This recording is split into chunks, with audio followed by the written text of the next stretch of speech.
8 points clear at the top of the table. City have a game in hand. Yeah. But that's a nice feeling for Arsenal fans, isn't it? It is, because this is exactly what you wanted the scenario to be at the end of this weekend, knowing that City are going to be playing in the FA Cup. And you've got the game to go 8 points clear, and their game coming back will be against Liverpool. So they're going to have to win that, which you have to fancy them to win their games. They're kind of looking like they're going into that form where they look a little bit more closer to City. There's a lot of stuff. Kevin De Bruyne is playing well, and our man up front is still scoring those goals. But I just like the way that Arsenal at the moment are. The teams that people are talking about now coming, or there could be a problem, they're brushing them. Yeah. They're brushing them away. There's a confidence to their, especially at home, to the victories. And there's a dogged determination, obviously, away from home, which is what they're going to need. It's, you know, the saying, each game as it comes, this is where I understand it more than at any stage, even when I was playing. With this Arsenal team having to take each game as it comes, you can't look any further, especially when you've got City chasing you down. So at the moment, it's very good. It's very encouraging simply because of how, obviously, Palace and everything, what they're going through, they got brushed aside. But that is what Arsenal are doing at the moment, and it's impressive. International break to come. After that, 5 games at home, 5 games away for Arsenal. This is it. That this is even you in the talking before we came on air today. But even you coming in before, like before we came on air today, you're different when you talk about it. It's real. This is why you say that. Why are you quiet at the moment? And I think it's because it's real. You know, it's you know, when it was like not too long ago, it was 18 games, and people saying still half a season to go. Now there's 10 games to go, and we're in a situation where again. You know, no one expecting to get here. Arsenal's mantra for the season was to get into the top 4 and do well. And like you said, Darren, they've got to a place and then they've realised, they kicked on with the signings, and then it's still going. And so it is real because you can see the end of the tunnel now. You can see the light at the end of the tunnel. Going into the World Cup, you came out of it without Jesus.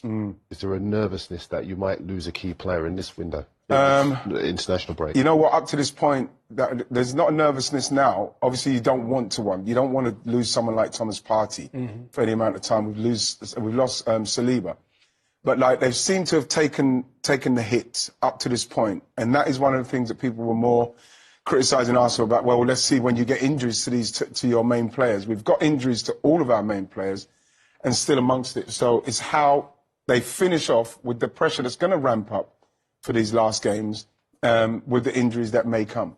Yeah, but I think you know, like when I watch this team, right, the Arsenal team, they at that point where we said so much about them, so many things, you know, like where's the leadership, when are they going to be consistent, when are they going to stay in it? All those answers they are answering right now. And look, coming from me is because I'm the outsider, but I just have to be honest. And the key thing is you have 2 wingers. The time when Arsenal was running the show, you understand, Pires, Lewandowski, you know, great guys. And then, okay, Cherry, of course, but I'm talking about wingers that can score goals. Now you have one kid scores 13, the other kid scored 12, and then has, 10 assists. So having that in your team, 2 wingers that can produce that much goals and quality is scary. Come on, normally it's just striker only you have to focus on. Like, okay, at the City, for example, or Haaland, we're not calling a small guy, but still.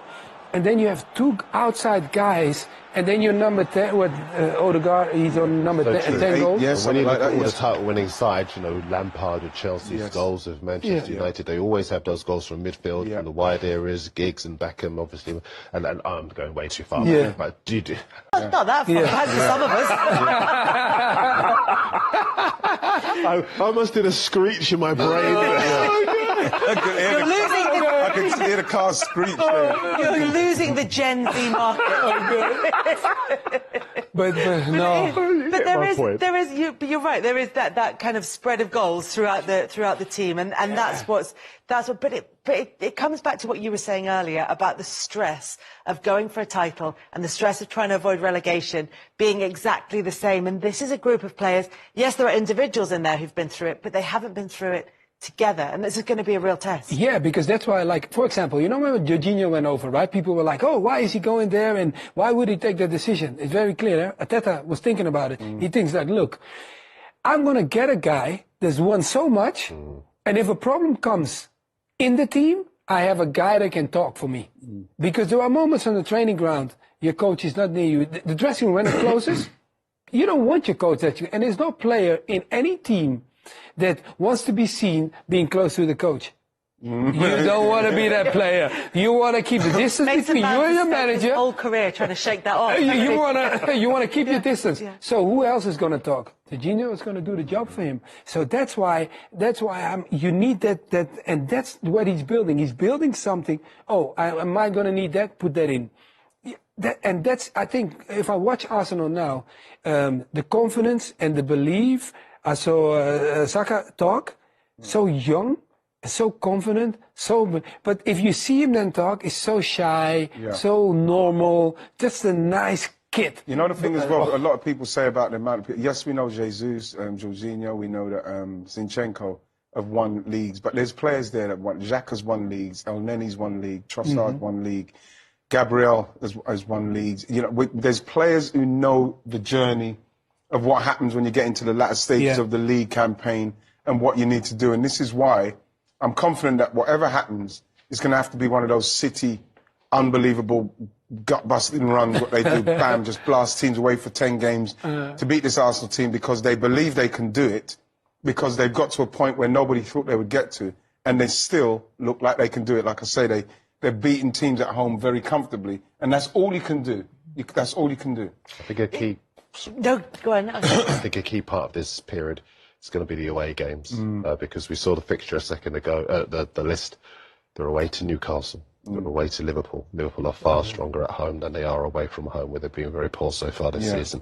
They've got to go to City. That could be a decisive game. It's going to be a big one. Because obviously City, at the moment, they're on a 6-game run of wins in all competitions. They've only done that once so far this season. Normally they do it all the time. They've only done it once so far this season. If they beat Liverpool after the international break, it'd be the first time this season they've put together 4 consecutive wins on the and then suddenly you start to think to yourself, as you were saying, they're in it. They're in that kind of momentum, that vein of form that they can always use because of their experience. I'm just watching Wrighty squirm as you're talking. I'm not sure if I didn't mean to pour cold water on this whole thing. Shifting in his chair really uncomfortably. But this is listen.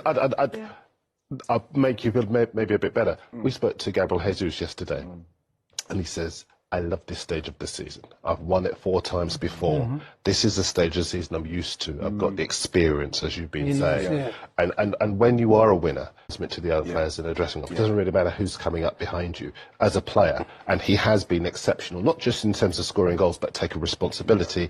That's what you want. I've never seen anybody that got tired of winning.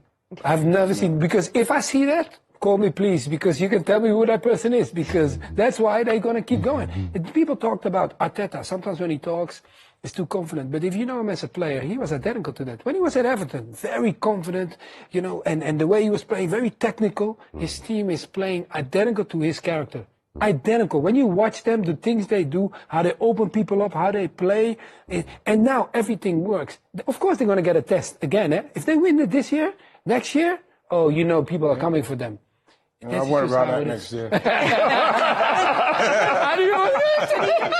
even not looking that far ahead, when we looked at those fixtures that are upcoming over the next 5 games, the 5th of them is when Arsenal and Manchester City play each other at the Etihad.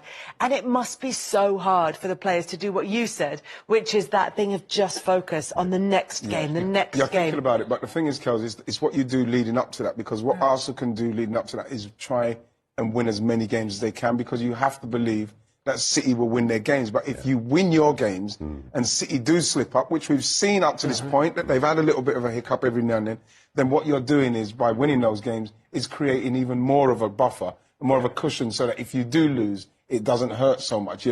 You're still ahead, and that is what you're trying to do now.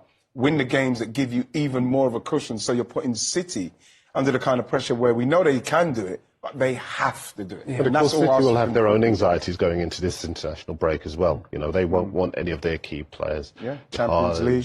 De Bruyne. I do think, you know, you don't get tired of winning. I think that people suggest that they might throw away the Premier League for the Champions League. But I think you want to continue that culture. No one would do that. And I think that if they do that, of course, you know, as far as they're concerned, the best way to go into any game in the Champions League is on the back of a victory. And you've got the FA Cup to concentrate on as well, whereas Arsenal, clear run now. Clear run now to the end of the season.